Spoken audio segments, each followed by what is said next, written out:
I'm Natasha, and I'm Red. together we are Syllogism, a science, culture, and philosophy challenge podcast on the edge of chaos. This week's challenge was to spend 4 hours in nature recording our observations. To help assess Brett and I's naturalistic intelligence, I asked naturalist Pete Cooper to join us. Pete's an ecologist with the Derek Gow Consultancy working on species reintroduction in the UK. For bonus content and the full video from our challenge, be sure to subscribe to the Theory Gang newsletter at theorygang.io/newsletter. Enjoy!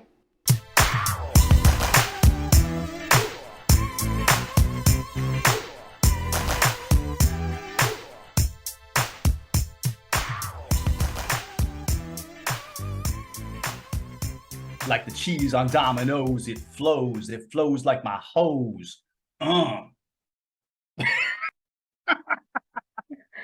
You look thugalicious. It's also flattened. Like, what the fuck? Ken's gonna be so mad when he sees his hat is flattened. So we need Pete in this one, I think. I'm gonna ask Pete to do the perfect timing.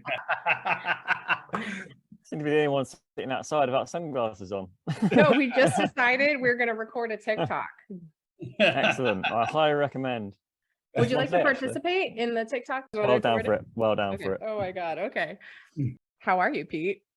I'm not too bad, actually. Just on holiday at the moment in lovely Cornwall with the sun out, which only happens usually on 3 days a year in the UK. So I'm just making the most of it and getting my freckle tan.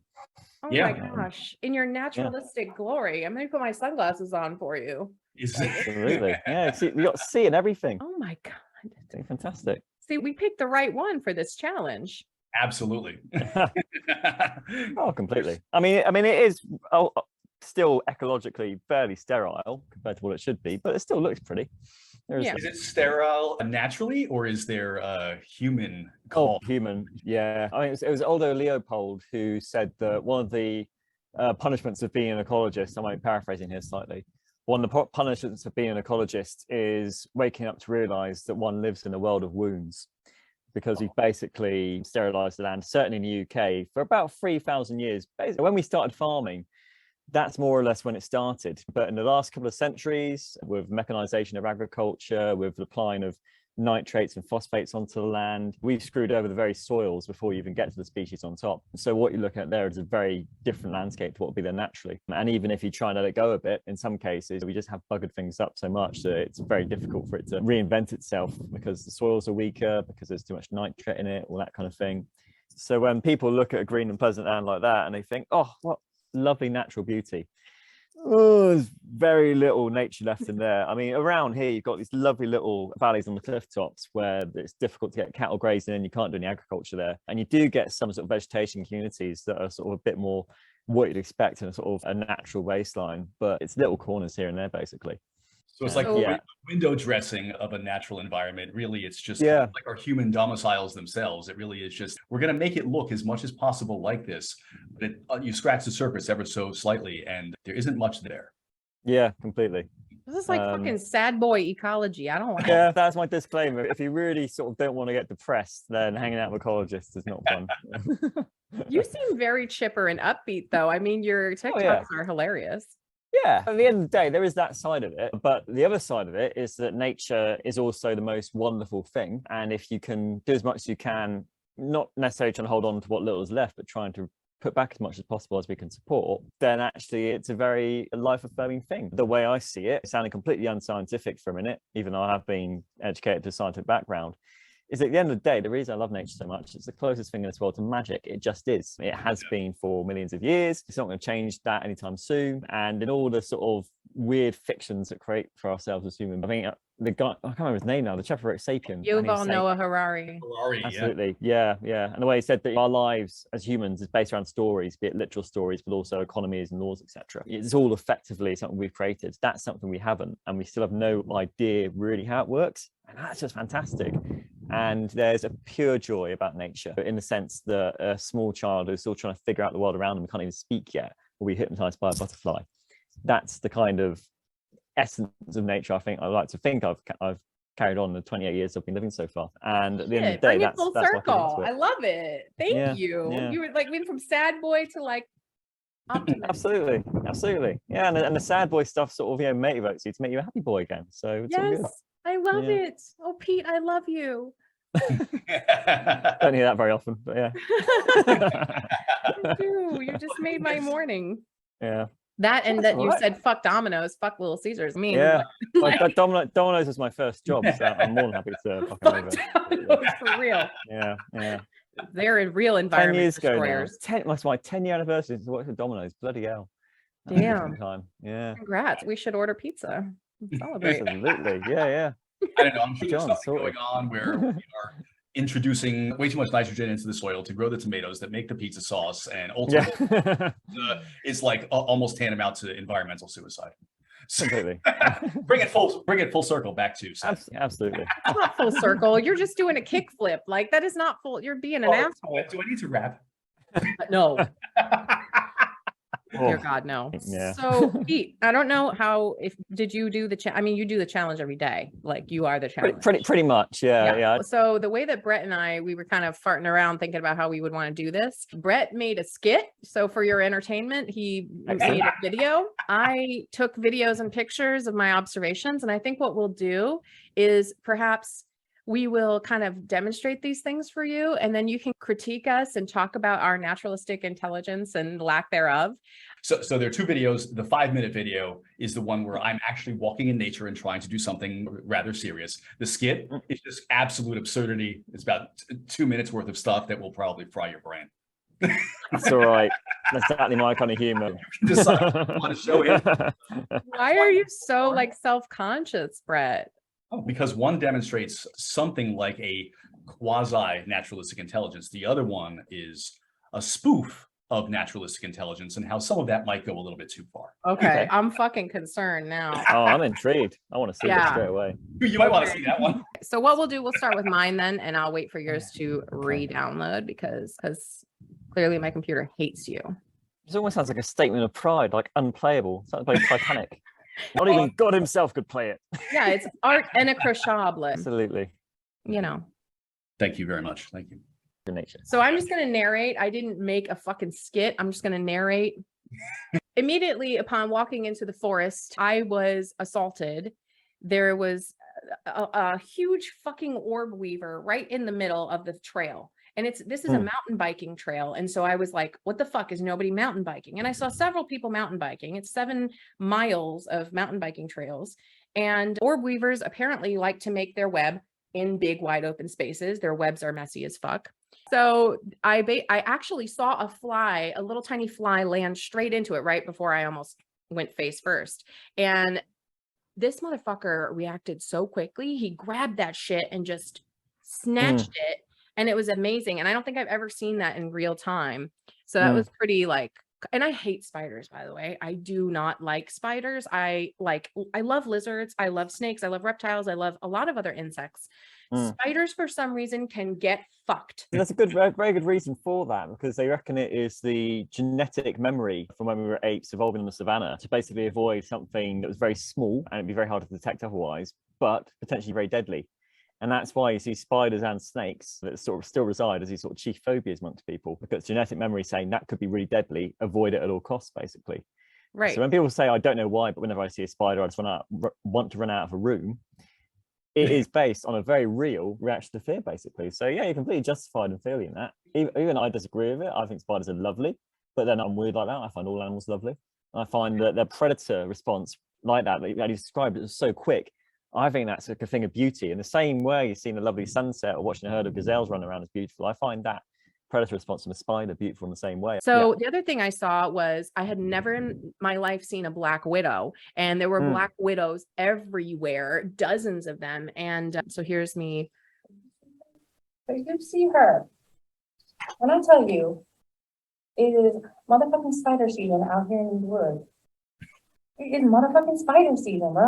So so you can't see it because obviously my video intelligence is, as we've demonstrated, is poor, but the webs were so much tighter and smaller, and these black widows seemed very smart. They were so much smaller than I had expected. You could almost not even see them or even see the little diamond on the back, but they were off to the side as compared to the orb weaver, which was in the middle. Black widows were they seemed smarter. They were like, no, we gonna hide off to the side and catch you by surprise. Black widows are basically just like the emo goth kid who lives in their parents' basement. They're not particularly showy at all. Generally, with these sort of creatures, the more dangerous, the more skulky it's going to be. The big, flashy, showy ones, they do bugger all. Basically, it's the quiet kids you got to be careful of. Basically, in the spider world. Right. These spiders, I was like, what the fuck? They like make these like almost nets and they're all over the floor and they're kind of in the trees and they're a hot mess. I still don't know what kind of spider they are, but I was looking them up. And I know in Australia, they have these funnel spiders. Yeah. And they're like the most poisonous spiders in Australia, I think, or something like that. Venomous. Yeah. Yeah. Venomous. Sorry. Oh. That's right. So venomous when when you're bitten and it's injected into the bloodstream, and then poisons when you ingest it. Perfect. Damn, look at how dumb I am. No, not at all. Not at all. I mean, this is my very niche thing. If someone talked to me about cars, I wouldn't know what the fuck I was talking about. And then I found these like the hillbilly shrine. Oh, excellent. Wow, that's beautiful. Oh, wait a second. There you are. So this is about the time when I realized sticks are for clearing. So I grabbed a stick and started clearing my way. I'm sorry, I felt really bad, leave no trace, but I was watching like this squirrel throw a bunch of shit from a tree. And so I didn't feel so bad for clearing the spiders because I'm like, I have to just be me.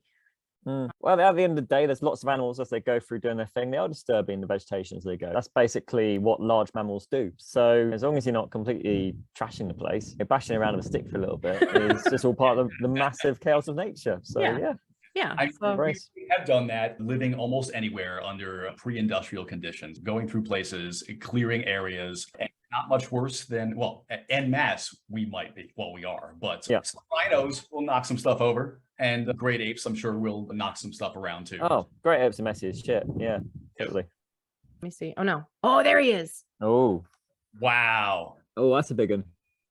Have you got? Is that a recluse? No, recluse has got finer legs, like lighter brown. This one's dark. I'm assuming you didn't want to put a bottle cap or anything next to that for scale. It was about 3 inches, 3 or 4 inches. Yeah. Yeah, well, that's a wide boy, or more likely wide girl. Absolutely.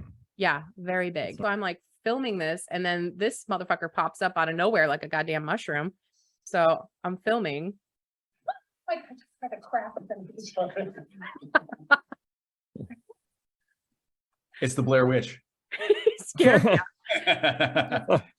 But he's just biking through, and I'm like, bro, like, beware. You get a black widow to the face, motherfucker.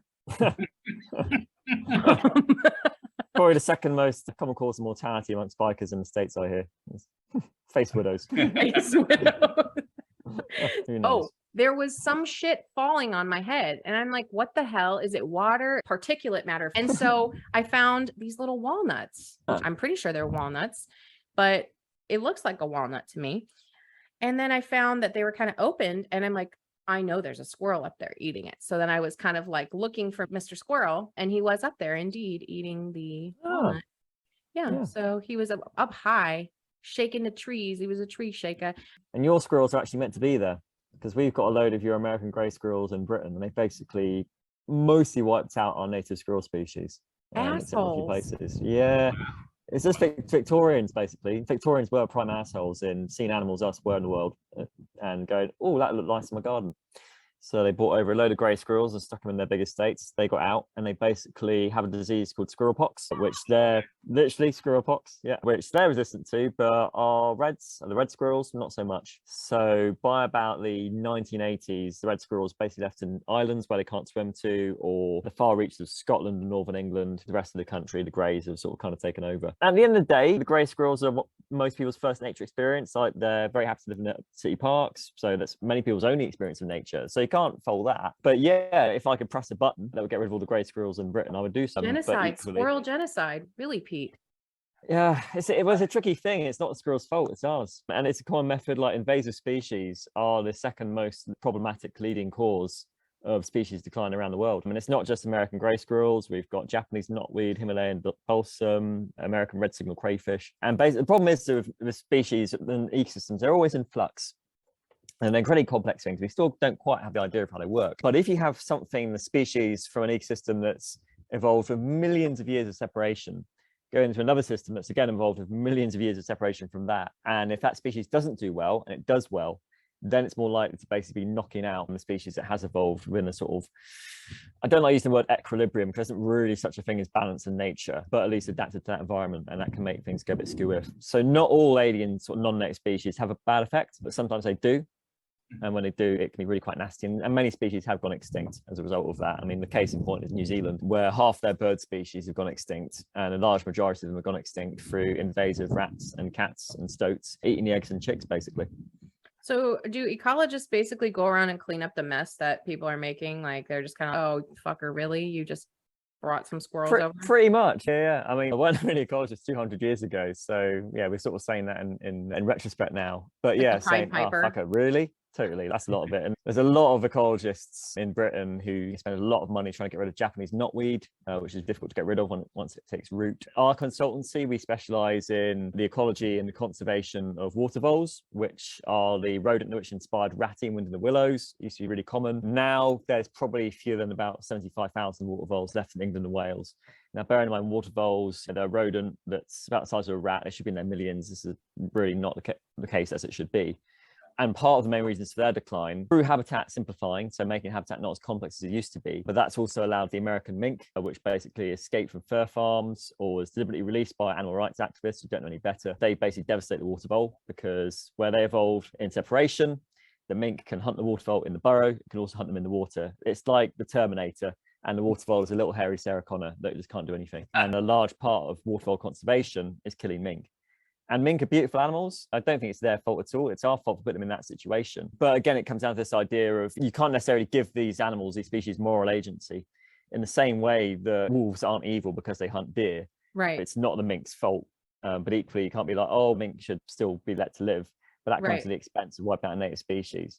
Interesting. So you're like God over there. Ecologists are kind of like playing God. Yeah, it's a very fine line, and I think a lot of what I do I would have a lot of arguments with Jeff Goldblum in Jurassic Park over what was playing God or not. What do you think about like companies like Colossal Bioscience who are trying to work on de-extinction?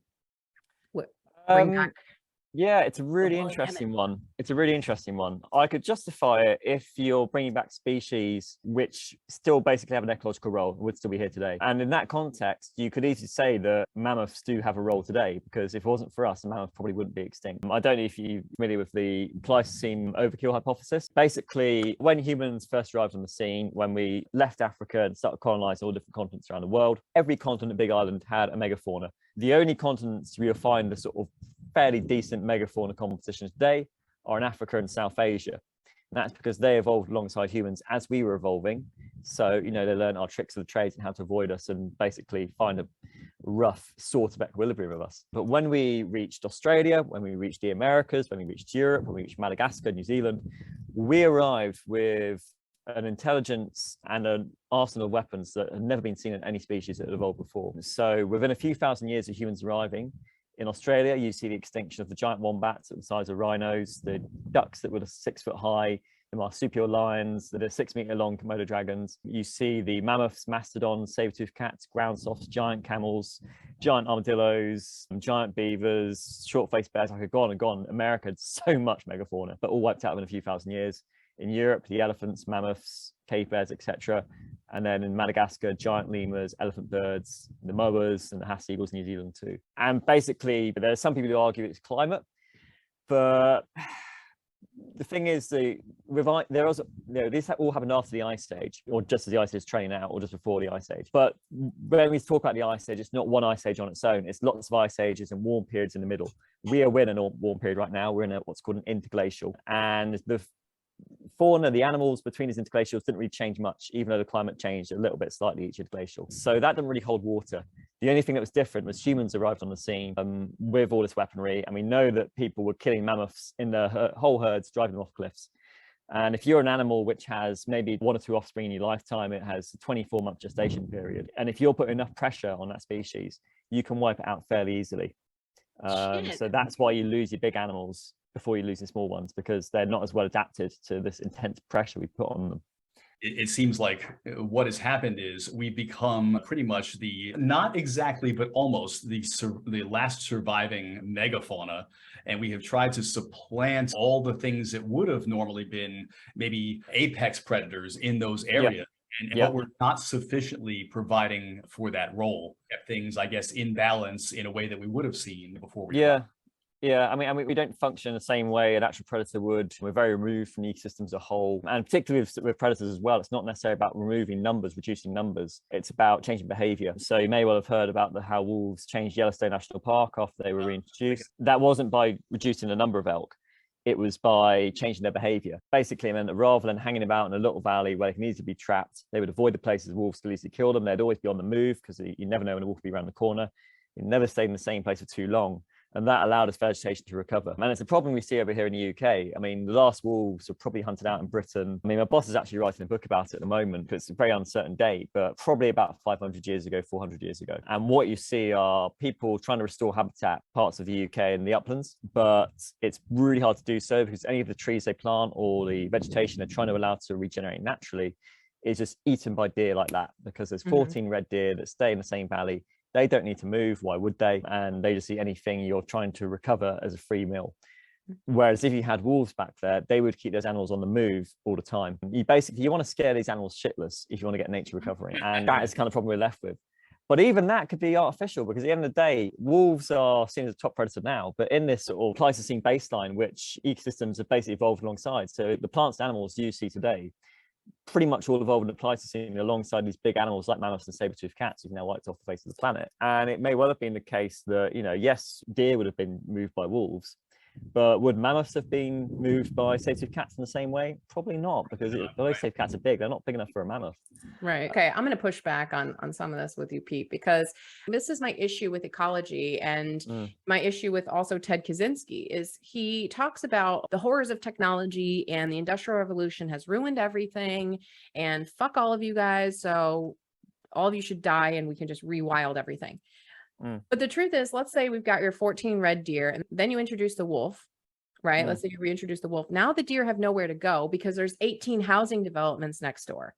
So not necessarily. I mean, if you look at landscapes over in the uplands where I'm talking about, it is very sparsely populated. And that's often what you find with most parts of Europe, really, is you'll have these urban centres, but then a lot of the countryside is actually a lot less populated than it was even 200 years ago, simply because there isn't really much of an economy left there. I mean, within the uplands of Britain, there is still sheep farming that goes on, and that basically creates a landscape that Beatrix Potter wrote about and is now a World Heritage Site because of this sort of cultural landscape. But from a farming point of view, there's no profit from it at all. And the only reason it's kept going it's because of subsidies provided by the state. So are you saying that we can't rewild everything, but we should rewild pockets where we can? Absolutely. Because there are some areas where natural geology, the soils just mean that trying to farm it is just really uneconomic. And all you do is you basically bash and trash and bastardize the land for a penny. But these are the areas where we need to be restoring nature, where we need to be ensuring that we have thriving natural communities, where basically we've got the natural world. And effectively now know that the natural world is absolutely pretty essential for regulating clean air, clean water, storing carbon. Those are the economic arguments, if you like. Me being the romantic I am, I go for the moral reason, but it's right. And we need to hold on to nature as much as possible. As much as I enjoy living in a nice rural area, there's a lot of land per person here. And so then wouldn't this be an argument for something like concentrating human activity into cities so that you can keep them kind of in some ways cloistered away from the natural world in the way that we've built our environments anyway? There's almost no nature left in most of these anyway, and then allowing the natural world to undergo an evolution, not with much of our intervention, except that we're removing ourselves, and then to allow these ecosystems to interact and co-evolve. And wouldn't that kind of happen on its own? I mean, I definitely still think there's a role for people out in the countryside. At the end of the day, I'm a country born myself, and I don't want to deny people the right to be where they've always wanted to live. It merely comes down to how we use that land. We've got to ensure that in the way the planet's going, we're going to do that as sustainably as possible. Yeah. I mean, E.O. Wilson came up with the great theory of half Earth, that really sort of saved biodiversity in the planet. We need to dedicate half of the Earth over prioritizing it for nature. I mean, On the face of it, I think it's really good. I haven't really looked at much into how that would work. But I think fundamentally, you almost need to look to an approach that is a bit of everything. And then talk about rewilding, which is a hot topic. That found its origin with two American biological scientists. And they basically focused it as the 3 Cs. And those 3 Cs were cause, corridors, and carnivores. Now, your cores are these big areas, which are your wildland areas where you have relatively little human intervention, nature takes priority, but they're not taking up the whole countryside. I think that's a key point. Big about having core areas, but not necessarily ones that sort of mean that the rural land is a no-go and we need to stay in the cities. But in between that, you have the corridors, and that's your land sharing. We're always going to need to feed people. We're always going to have other land uses in the countryside, and it's about finding ways that species and processes can move between these core areas and through these corridors, through this land sharing, which basically is a lot of what we're doing already, just on a bigger scale. So I think that's where it comes from me. Is I don't want to ban people from nature, because fundamentally we are still a part of nature. And you can go to Europe and see some amazing natural habitats that are coming online or being restored now, but people are still very much a part of it. And you've also got to bear in mind that, particularly if you want big animals back, you are going to be able to do that in smaller spaces that are managed as well. I mean, you talk about South Africa, you know, those animals in many cases aren't necessarily roaming freely. They're in these reserves which are big but are fenced. And all to maintain genetic integrity, they're moving animals from one reserve to another 300 miles away all the time. It's not ideal, and it's not a purist vision of wild nature. But if we want to have big wildlife in an Anthropocene where we still want to have a thriving society, sometimes you're going to have options like that as well. Yeah. And the fact that there's a company doing it, I don't know that a lot of people know this kind of stuff, but I think if they have any kind of naturalistic intelligence, they are aware. Well, that's it. I always wonder if they watched Jurassic Park and they watched the dinner scene, which is, when I was a kid, I used to go, oh, bring on the dinosaurs. But now it's like one of my favorite scenes in the whole film. Because there's a brilliant, absolute masterclass from Jeff Goldblum doing this whole, you saw this amazing thing and then you packaged it and you patented it and you stepped on a plastic lunchbox and you're selling it. I just thought, oh, that's such a brilliant sort of takedown on commercial mindset whenever it sees anything of sort of sheer natural beauty, is to find some way to make this sort of natural gain or dominance over it. And I do wonder when they watch that film, they're still like, yeah, but we're still going to do it though. Like, yeah, this is the point entirely. But I think that is the paradox of Jurassic Park, because you come out of it seeing, wow, yeah, it's a terrible idea. But if Real World Jurassic Park, Jurassic World opened, I'd still want to go see some dinosaurs. I still want to go. It's like SeaWorld. It's SeaWorld. People are like, I kind of still want to swim with the dolphin. I want to ride a brontosaurus. I mean, yeah, this is the real danger, though. This is the real problem and I think you're right. It's not about reintroducing. It's not about any of this stuff. It's about human behavior and what we value. And I think this culture, I mean, we've brought back a little bit of tribalistic shunning for the people who go to like SeaWorld and things like that. They're kind of shunned by others. Certain groups will shun other groups for that. Yeah. But not enough. There's not enough shunning. Bring back shunning. Oh, to be honest, the whole conservation world, from the way I see it, within our conservation world, is shunning. Everyone's disagreeing with each other on how to do things. And people on the outside, what are you talking about? Like, the world's burning. But I suppose the same in any industry, really. Everyone's always sort of disagreeing with one another. But I think the key thing, or the key difference in conservation compared to a lot of the other natural sciences, is the fact that, unlike, say, ecology or evolution or animal behavior, conservation is not a science that just is. It's a science that takes human decision to do. Conservation, all these human fictions, is a human decision to do something. Right. And going back to your point, it's fundamentally, therefore, about dealing with people and dealing with how we value things. I mean, ultimately, I went to conservation because there was my hero and role model was a guy called Gerald Durrow, who basically pioneered. Not Gerald Durrow. No, Gerald Durrow. Don't you ever saw the Durrells, the TV show? Yeah, Gerald Durrow. Yeah. Sorry. Gerald Durrow. So Gerald Durrow was basically the guy who pioneered the idea of breeding endangered species. He created like a training center, people around the world to come learn. But he had a great sort of way of summing up why he did. And he just said that the natural world has given me the most beautiful, wonderful existence. And me doing what I do is basically tipping the match saying thank you for this amazing thing. I'm going to put something back to you. And that's basically my justification for it. And also the fact that my life is short, it's going down the pan, and I want to play my part in helping restore that. And it would be easy for me to say I want to be a behavioral scientist and just sort of sit around studying badgers all day and get some wonderful well-being from that. But what is that going to contribute to a mark on the world? Probably not much. But by going into conservation, exactly, I mean, badgers are great, but I've got a different kind of attitude to that. And the trouble is, once you go into conservation, though, it's about dealing with people. And you'll find a lot of people, conservation scientists, who are not people, but it's all about politics and sociology, knowing how others think and being engaging. Interesting. So you would say that you need a certain level of interpersonal intelligence to be able to be a good ecologist or a good naturalist. Certainly more of conservation. Probably maybe it's not quite as essential as an ecologist, but actually most of the jobs as an ecologist are commercial jobs where you're dealing with people who want to destroy the natural world. So actually, yeah, a lot of it there as well, because you're dealing with people who are fundamentally working against your interests. So yeah, although I would describe myself as an introvert with occasional bursts of extrovert nature, I do realize that I have to be sort of upfront and dealing with people, and that is a really key skill to it. As much as I want to be a bit of a newt scavenger and just sort of hide away with the animals all day. Yeah, and it is the case that even if you present the most well-reasoned arguments for things, if people don't like you, they're going to find ways to undermine the thing you're trying to do. Absolutely. Their own detriments. You need to be able to systematize and explain it well, and by the way, also get people to care about the position enough by, in some ways, identifying with or agreeing with your passion in that direction. Yeah, completely. And I think that's it. You do have to have a thick skin. A lot of conservationists and ecologists by nature don't like to upset people. But when you're dealing with people who don't give a crap about that, who are trashing the land, be they developers, big landowners, etc., they often know that these people bend over backwards for them, and that's what often happens. So yeah, I think you do have to be able to sort of take a stand a bit more.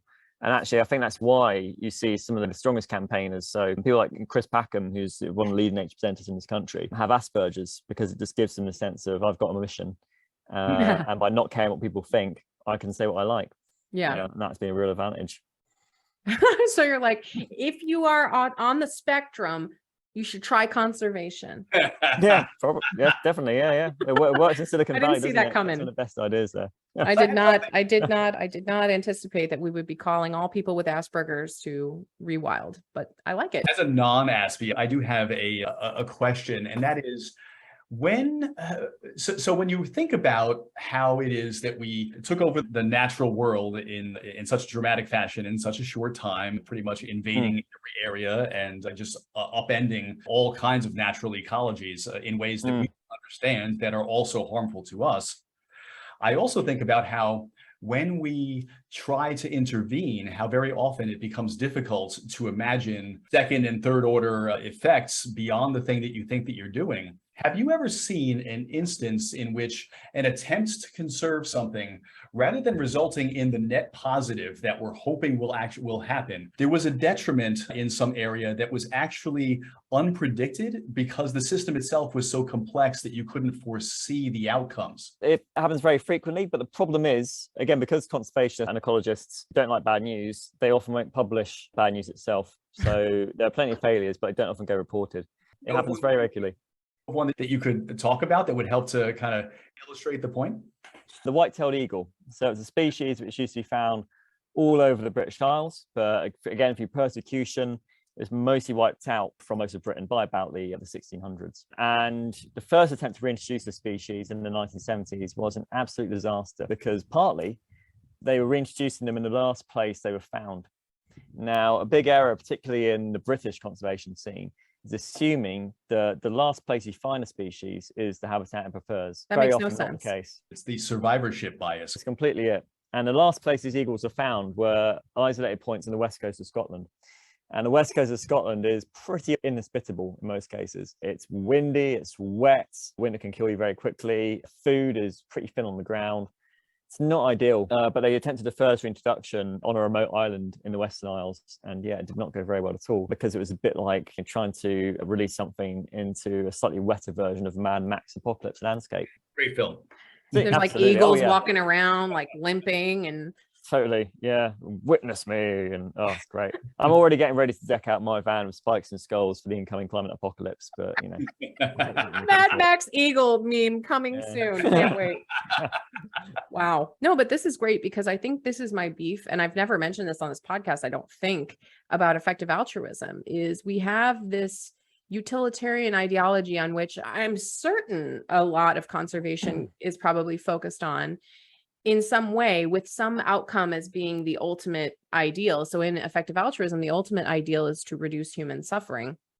But they have this concept called cluelessness, where basically, we don't know, like you said, we barely know the first order effects. We don't know the second order, third order side effects. What are the implications of introducing that eagle? We really have little to no idea what the long-term effects of these things are going to be. But the best thing you can do is ensure that you're restoring species or habitats that should be there. I mean, that's your point A, and that's why I just say invasive species can have such destructive impact if they're able to survive and thrive in it, basically. Yeah. I mean, at the moment, I'm doing a project where I'm breeding glowworms in captivity for a trial release. And it's the first time anyone bred glowworms for a conservation project in a formal setting, as in people have bred glowworms as a hobby. There have been glowworm colonies that have appeared very suspiciously, and people think they've been introduced in the quiet. But there's been nothing that's done where it's a full public, here's a breed for release project, writing it up, blah, blah, blah, blah. Yeah. But, while we have a rough idea of what glowworms want, we don't have the exact specifics of what they want. And we're working on a trial site at the moment where we're sort of creating a habitat from scratch, pretty much. It's quite risky, but we won't know until we try. And I released about 600 glowworms last year. It's the larvae, 600 this year, and we'll probably release sort of maybe 300, 400 over the next 2 years to try and make that robust population. And that's here, robust, big numbers, reintroducing at the right age when they're young larvae, when they're the most plentiful, when they haven't adapted to captivity. We've created sort of long grass for the snails, and there's a nice sort of humid ditch next to it, so that should attract snails in as they are. Put in log piles, ensure they've got somewhere to sort of overwinter. So we're doing things as informed as we can. But, we're dealing with a system, again, it's part of the beauty of what makes nature so amazing, is it's so chaotic and we don't understand it. Right. And we're just trying to sort of piece together a jigsaw that is 1,000 pieces strong, but we're only working on 20 pieces, and each piece is sort of at completely different ends. We don't know how to connect them. I don't know how much time you have, Pete. We haven't gotten to Brett. I know Brett's fucking going to kill me if we don't play his. So Pete, which would you like to see? I quite like to see the funny one, actually. All right. Yeah. Okay, go for it. Okay, great. Ooh. So here's what no one knows about squirrels. So squirrels are considered the greatest threat to our entire electrical grid, including all of the cyber espionage going on around the world. This is because they love to chew through wire. Now, what I haven't told you is that Russian and Chinese governments are populating the Northeast with fungi genetically engineered to make the squirrels eat through wires faster. In this way, they're using our natural systems, animals, which, by the way, are synanthropic, which means that they kind of evolved to work or live in harmony with things that humans do. They're going to use these to undermine our capacity to engage in any kind of retaliation the moment that they decide to launch a normal war, a normal physical war. We won't have access to our satellites. We won't have access to electricity. All of our energy supplies will go away, all because of fungi and squirrels and plastics. Oh, and by the way, they're disrupting our endocrine systems, making us weak and making us ready to be subservient. You have been warned. What the fuck is wrong with you? And remember, I wasn't here. You don't know this, and you were also never here. Bro. So how did you get access to a recording of my fever dream? What the fuck? Hold on. What the fuck is okay? Oh my god. Hold on. Okay. All right. Wait a second. Oh my god. I mean, all I was hearing was the truth.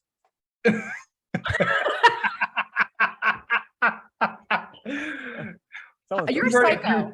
First, people. You are a psycho for sharing that, because I absolutely had to. And the reason that I did was that I think that the problem with the way that people can grab onto a little bit of data and then try to extrapolate into large scale pictures also winds up becoming something so strange and conspiratorial that it was worth just sitting down and exploring the fact that I had seen a squirrel. I knew I was going to do something strange. I was hiding in a bush. The recording went terribly, so I redid it. But just to show that you can do this stuff. This was the redo? This is the redo. You can do this on the fly, and you can kind How of. long did you spend as discount store Bane? It's like a jock strap. I put a jock strap on my face, HEPA filter, forced air, and it keeps my testosterone from being destroyed by xenoestrogens. Pete, I'm sorry, I never saw that video before. This was my I think it's all part of the beautiful tapestry of our reality is that we can be expressed in so many ways. Oh my God, this was too much. Well, now, okay, so let me share with you now his real one. Okay. The real one. Okay. The real. It's buffering. There's Brett. Oxygen rapidly attenuates. Under such circumstances, most things cannot survive. He took this so fucking seriously. Especially people. Especially. Oh, it's gonna play like this. It's gonna be terrible. So, well, I mean, yeah, it already looks like it's got meme potential. Yeah, I feel like it's lower than it would be at sea level, and because of this, it does not want you to have your moment. I just basically went to a local park, started climbing around, and just commenting on random things that I saw. That's the beauty of going out in nature. Perfect. A+. 10 out of 10. Yeah. So the idea of naturalistic intelligence, I don't think we've actually talked about this concept very much. We've been demonstrating it, as we often do on this podcast. This podcast is very demonstrative of how we play with ideas. But this is actually not an official intelligence according to the theorist Howard Gardner, but other people have kind of taken up for it and said, no, this is the thing. So the question is, what is an intelligence? And in terms of a naturalistic intelligence, there are certain constructs that they have assigned. So people with a high level of naturalistic intelligence are able to find common traits among things in nature. They're able to categorize things very well. They have pretty ordered hierarchical reasoning. They can rank and file things according to their significance or importance. They can perhaps predict first and second order consequences of introducing the white-tailed eagles into the wet Mad Max territory. They have an ability to identify with the things that surround them. So in your experience, do a lot of your colleagues exhibit these things, or is there a variable degree to which they have those kind of attributes? But yeah, I was reading throughout this today. When first I was going through it, I was thinking, oh, this all sounds very familiar. And I think by and large, we do tend to share these particular traits because at the end of the day as well, it's a world which to go into. I think you have to be pretty passionate about it, to be honest, because it's very low pay. So you are generally doing it for the love of it all. And the ones who go into the slightly better paying jobs, they tend to be big commercial consultancies, state conservation. But I tend to find that you don't tend to see that same level of passion or sort of critical thinking outside as you do in a lot of the people in those fields. A lot of people you see working in the state bodies, I think, would quite happily switch to another government department if it meant the next big pay rise or safe pension. And when you're out and about in nature, you don't tend to see the same sort of connection with the natural world. I think a lot of people, for example, granting the beaver licenses for releasing beavers in the UK probably even haven't seen a beaver in their life. So there is that kind of disconnect. Shame. Right. Yeah, absolutely. You never forget your first beaver. And I certainly haven't. So, love beaver. There's actually a small little beaver. I don't know what it is. It's a colony or something like that. Far away from me, about 2 miles away. I walk along this trail all the time. And fantastic. I see beaver out in the open, exposed. Oh, what? So it's sort of dams and lodges and it's a very it's tiny, but I actually have video of it somewhere where it was very upset that I was at the shoreline and it kind of swam in my general direction and then flipped its tail into the water and splashed me and basically told me to go fuck off. So, that's right. Yeah. So that's the beaver signal. Yeah, so go fuck yourself. And it also warns the other beavers, so they live in family groups as well. So you're looking out for its mate and its kids when it's sort of splashing tail and say, guys, there's danger here. Scoop. Yeah. Basically. Actually, in a book I was reading by a guy called Roy Dennis, who I've met a few times through work, and he's an absolute legend. Roy is 82 and he's still going strong. And he's actually the guy who has reintroduced white-tailed eagles since that bad introduction. He's basically perfected it. And he's led some very successful introductions of white-tailed eagles and ospreys and red squirrels and other sort of things very successfully in Britain. So he's an amazing conservationist. And he's got a book out at the moment, which is like a series of essays. And he's got one where he talks about how he can always kind of tell the knack of someone by the way they open a gate. Because if you see it open a gate, you have people might sort of try opening it one way and don't know why it comes that way until they figure out, it goes the other way. Or others who just very naturally go straight to it. And they're the people who say, right, I can see a scuff mark on the side there where the gate's been pushed aside on many occasions. That's where I've got to go. or I can see that to put this gate back in, that the latch is clearly higher than the handle to put it back in, so I've got to raise the gate to stick it back in. And it's those kind of people who have that sort of knack when they're out and about, finding a feather, know where it's come from, be able to identify, which plant's going to be out right now because of the season, all that kind of thing. And he makes a point, a lot of people put in the high-paying roles in conservation or ecology don't necessarily always have this kind of style of learning and can't open gates in quite the correct way.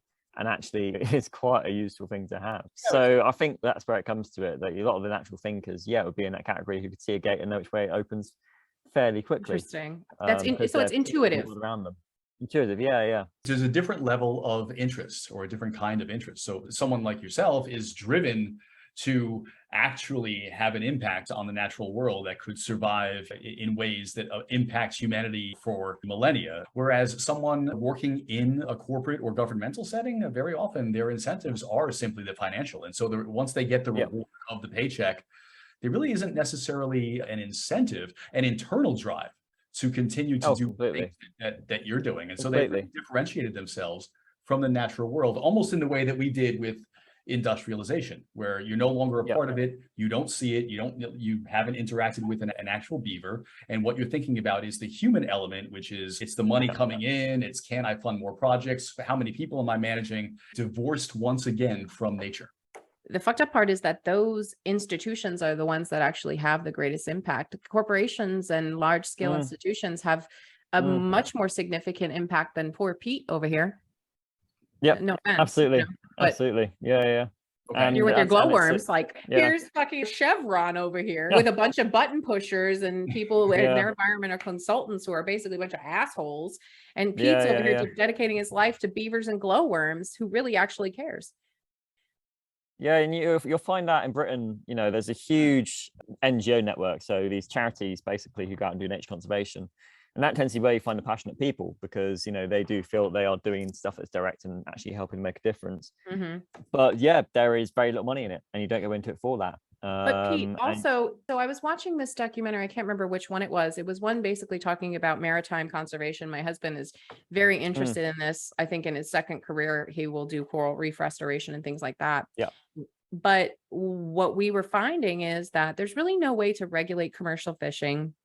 And in fact, a lot of these places that say that they've kind of like safely farmed the salmon or the tuna, these NGOs that stamp these products, these commercially available fish products, they're bullshit. So how do you differentiate between the good NGOs and the NGOs that just are trying to perpetuate themselves and signal?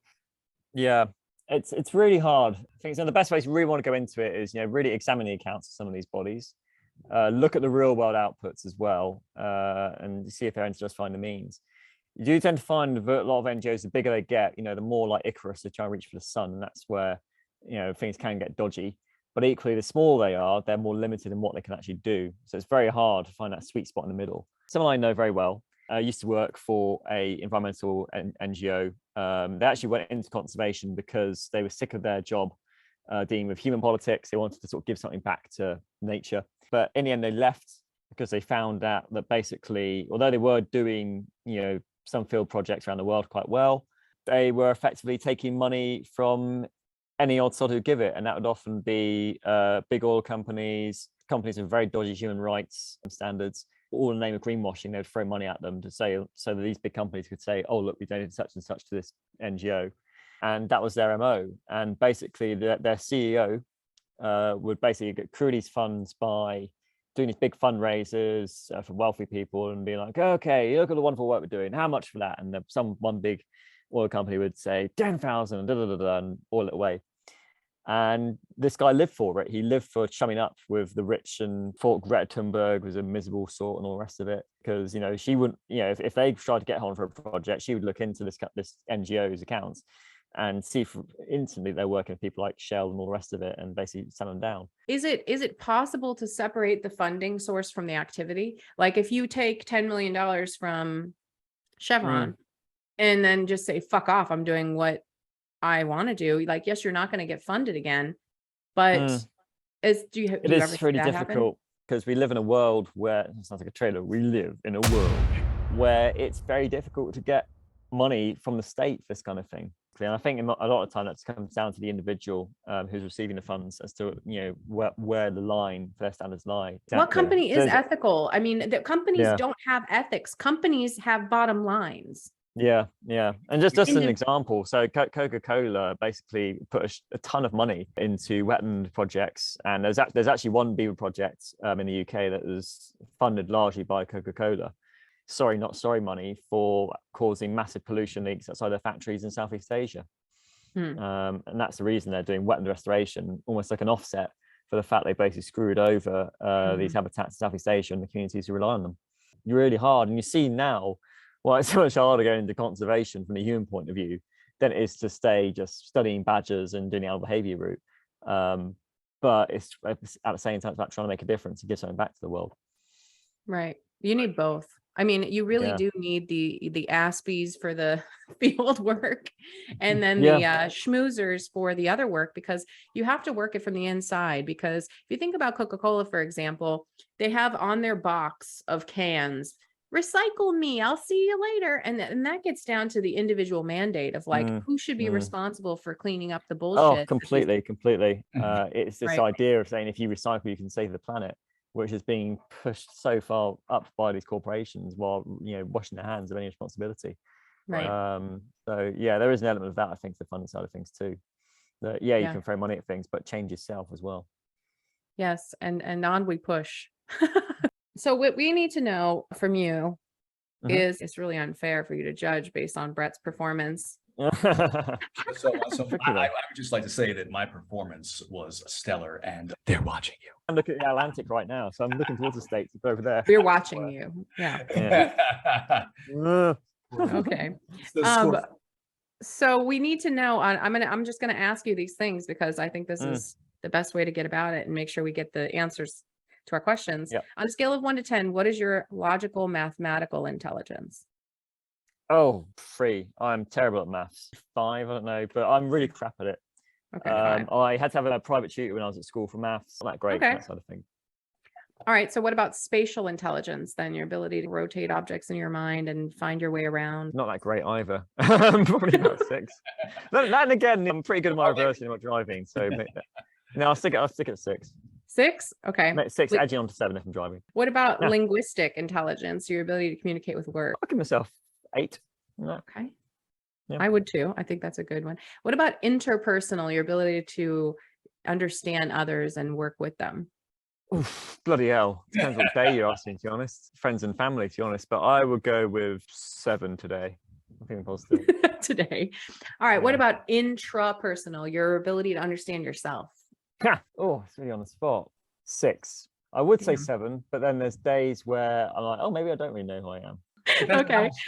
Yeah. What about your naturalistic intelligence? Oh, I'll go about 9 on that. Okay. Very confident there. How about bodily kinesthetic, like your ability to move and use your body the way that you want to? Actually, no, I'll give myself a 7 for that. I've got a really weird body, but I think I can figure out. We all do. Bodies are weird. Yeah, bodies are strange.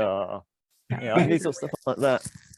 Oh, wow. Dang. Okay. All right, so I'm giving you a 9. Yeah, damn. Because I mean, I can't do anything.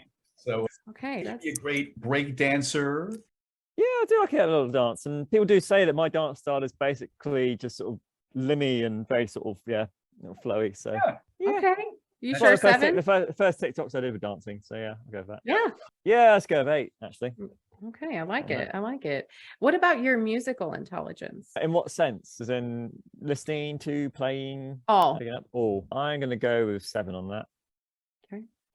And finally, existential, which is not a real intelligence according to Howard Gardner. I mean, but none of these technically are, but existentially, like your ability to think about the larger problems than yourself and your immediate environment and your interest in those kinds of things. I would go with 8 on that. You're completely modest. You're over here working in a profession, has all kinds of issues and winds up being thankless. Yeah. I think you might also be undervaluing your mathematical intelligence or your logical, because I think there is a high degree of overlap. If you're able to understand hierarchies and kind of events and distributions, things that happen, you might be better at that, but also, and pattern recognition, but also different aspects, I think, of conservation ecology and these types of professions employ different skills. So you make beautiful TikToks. And so I think your linguistic, musical, bodily kinesthetic, and existential, they're demonstrated in your TikTok. Well, it's interesting. I was having this chat with my sister-in-law last night, actually, just around sort of confidence and things. Because I mean, when I was at school, if I was about 14, 15, 16, I had a massive crash in confidence, which I still don't think I would entirely recovered from today. So at times when I'm not particularly certain on something, or with people who I don't feel I particularly know yet, I'll have a habit of mumbling, which I think for me is my leftover thing from when I was afraid of what I would say in school, whether it would be the wrong thing to say, and I would mumble it out instead. And yet I think I feel more confident when I'm on a stage or TikTok or whatever, because it's not an individual who can sort of answer back or shut me down. So when you think about what you're doing naturalistically, there must be an inherent kind of underlying calculus to what's going on in your mind when you're thinking about the natures of the ecosystems and what might be required to support the introduction of glowworms into the wild. It's not a hard numerical calculation, but there's an understanding of proportionality, the relationships of things and how they will impact one another that is both logical and I think also mathematical. Okay. That's not kind of what I think. There's more than one way to approach what these things are, and that's why we're talking about. Yeah. Oh, really? Oh, really? Oh, really, Brett? Okay. So I'm not sure what you're getting at here. I'm sure the story of how this season came to be is because Brett and I argue like cats and dogs about whether or not these multiple intelligences exist and in what capacity. You are just kissing his ass. I am kissing his ass because, he can do that breakdancey shit that I can't do. If you look at the way that he's broken these things down, my whole argument for why they don't really exist in the way that he proposes them is that they are able to be rounded up into higher levels of things that we already ordinarily defined as being smart. And so I'm not conceding anything by saying these things. I am demonstrating that they are all bullshit. Intelligence like nature is chaotic, and it's very hard to put And I see it kind of the opposite. I see it that there are things that come together to form G, but I think there's some shake at the bottom that is not counted by G that may come together to form something else or several other things. Like I said, there's G, but maybe there's F. Maybe there's, Q. It's not impossible. It could be that we haven't ground it down yet to the theory that it could be. Yeah, I'm not saying that the current definitions could not be improved, but I'm saying that multiple intelligence theory winds up failing as an alternative. Right. And what's your sample size of guests going to be to sort of work out if this thing does exist or not? This is not scientific, bro. Like this is pure conjecture. And it's what we do here on this podcast is, and I just figured this out yesterday, on this podcast, we demonstrate how to play with ideas. We're doing it. That's what Brett and I constantly do. This one is pure play. Thank you for playing with us. No, it's been great fun. Loved it. Awesome. Enjoy the sun. Yeah. Oh yeah, not burnt yet. Good. Okay. Reapply. Oh man, being a ginger, it hurts. Thanks for playing in nature with us today. If you adore Pete like we do, you can find him on Twitter, but I found him on TikTok at Pete Cooper Wildlife. Highly recommend. And Brett's video is safely behind a paywall, but if you really want to see it, buyer beware. You can find our bonus content and much more at theorygang.io/newsletter.